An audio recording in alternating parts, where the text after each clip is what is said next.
বাবা, যারা ফার্স্ট হয় না জীবনে তারা জীবনে ঠকে যায়, যারা সেকেন্ড হয় তারাই জিতে যায়। এটা কি তুমি জানো? ও মাই গড, গত 4 বছর আগে অর্থাৎ 2022-এর 18 নভেম্বর তিথি এবং আলফি আইনি মতে বিয়ে সেরেছে। হ্যাপি ওয়ার্স। এমনকি তিথির ঢাকার একটা ভাড়া বাসায় নিয়মিত আলফি সেখানে যাতায়াত করত। যখনই তাদের কিছুটা সময় কাটানোর হতো তখনই তারা ওই বাসায় উঠত। একসময় যখন ওই বিল্ডিং এর সকলেই আলফিকে চিনে ফেলে তখন আলফি সেখানে মাস্ক পরে যাওয়া শুরু করে। প্রায় দিনই তিথি সেখানে যেত এবং আলফিকে ডাকত, কিন্তু এই বিষয়টা বিল্ডিং এর অন্যান্যরা মেনে নিতে না পেরে সে সময় আলফি এবং তিথিকে বাসার বাড়িওয়ালা বাসা ছেড়ে দিতে বলেছিল। তখনই আলফি এবং তিথি সিদ্ধান্ত নেয় বাংলাদেশে থাকা তাদের জন্য রিস্কি। পরবর্তীতে আলফি এবং তিথি মিলে তাদের সঞ্চয়ের প্রায় 3.5 কোটি টাকা দিয়ে নেপালে একটি বাড়ি কেনে।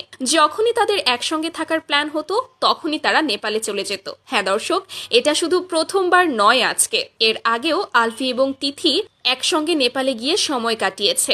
এই যে ছবিটা দেখছেন এটা 2023 সালের। সেদিন আলফি এবং তিথি নেপাল থেকে বাংলাদেশে ফিরছিল। শুধু তাই নয়, এই বিষয়গুলো সম্পর্কে কিন্তু ইকরাও জানতো। শুধুমাত্র ছেলে রিজিকের কথা চিন্তা করে সে আলফির সাথে সম্পর্কটা টিকিয়ে রেখেছিল।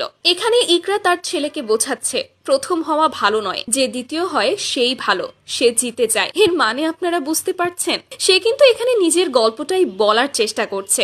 সে প্রথম হওয়ার পরেও আলফির কাছে জিততে পারেনি, যে দ্বিতীয় হয়েছে তিথি মেয়েটা সে জিতে গেল, আলফিকে পেয়ে গেল। এরপর রয়েছে এই ভিডিওটা যেখানে তার ছেলে বারবার নেপালে যেতে চাইছিল, অর্থাৎ তার ভিডিও, তার কথাবার্তা সবকিছুতেই কিন্তু ছোট ছোট ইঙ্গিত দিয়ে যাচ্ছিল ইকরা। আমার ছেলে অনেক দিন ধরে বলছে মা চলো নেপাল যাই, নেপাল যাই। তো বাইরে হচ্ছে 16 ডিগ্রি টেম্পারেচার। তো আমি বললাম বাবা চলো একটু তোমাকে নেপাল থেকে ঘুরে নিয়ে আসি, নেপালের ফিলটা একটু দেই আমার ছেলেকে।